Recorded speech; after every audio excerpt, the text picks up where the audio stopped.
Grand 3, comparaison de nombres relatifs. Il s'agit dans cette troisième partie de comparer les nombres relatifs non plus à l'aide d'un axe gradué, mais à l'aide des symboles de comparaison habituels, c'est-à-dire plus petit que et plus grand que. Petit 1, nous allons comparer deux nombres relatifs positifs. Ça, vous savez déjà faire. Par exemple, le plus grand entre 10 et 10 000, bien c'est 10 000. Le plus grand entre 2,8 et 3, eh bien c'est 3. Le plus grand entre 1987 et 2014, c'est 2014. Donc ça, il n'y a rien de nouveau là-dessus. On peut en citer beaucoup d'autres, on peut donner beaucoup d'exemples. 0,003, il est plus grand que 0,0003. Donc on peut donner différents exemples. Ça, vous connaissez déjà la règle, il n'y a pas besoin de la rappeler. Petit 2, comparaison de deux nombres relatifs de signes contraires. Ben, si on veut comparer deux nombres qui ont des signes contraires, ça veut dire qu'il y en a un qui est positif et un qui est négatif. Donc par exemple, on veut comparer moins 3 et 3. Ben, le plus grand, c'est forcément celui qui est positif. Donc on dira que 3 est plus grand que moins 3. On peut également dire que moins 10 est plus petit que 12. Donc le plus grand, c'est toujours le nombre positif. On peut le noter comme ça. Le plus grand, c'est le nombre positif. Donc ça paraît logique, c'est assez facile à deviner.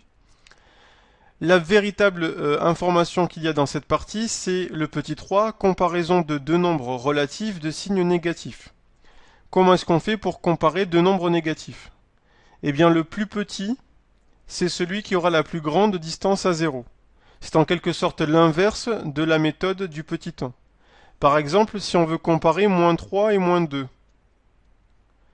eh bien on regarde la distance à 0 du nombre relatif moins 3 et la distance à 0 du nombre relatif moins 2.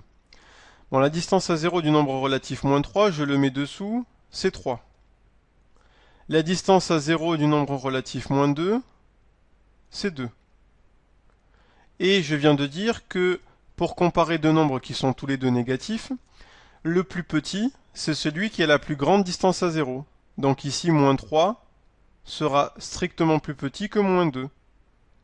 C'est en quelque sorte, c'est ce que je disais, l'inverse du cas où les deux nombres sont positifs. Donc si on sait classer les deux nombres lorsqu'ils sont positifs, on sait aussi classer les deux nombres lorsqu'ils sont négatifs. On peut donner plusieurs exemples. Donc on va prendre par exemple moins 18,7. Moins 18,7, il est plus grand que moins 18,8. Tout simplement car 18,8, eh bien c'est plus grand que 18,7. C'est l'inverse des nombres lorsqu'ils sont positifs.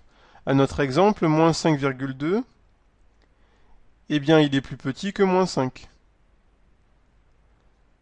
Tout simplement car 5,2, c'est plus grand que 5. Celui qui a la plus grande distance à 0 entre moins 5,2 et moins 5, c'est moins 5,2. Donc moins 5,2 est plus petit que moins 5. Donc c'est pas compliqué. Pour résumer la première partie, lorsqu'on veut comparer deux nombres positifs, c'est toujours pareil. Le plus petit, c'est celui qui a la plus petite distance à 0. Le petit 2, lorsqu'on a un positif et un négatif, ben le plus grand, c'est toujours le nombre positif. Et enfin, lorsqu'on veut comparer deux nombres négatifs, il faut faire attention. Le plus petit, c'est celui qui a la plus grande distance à 0. C'est l'inverse du classement lorsqu'on n'a que des nombres positifs.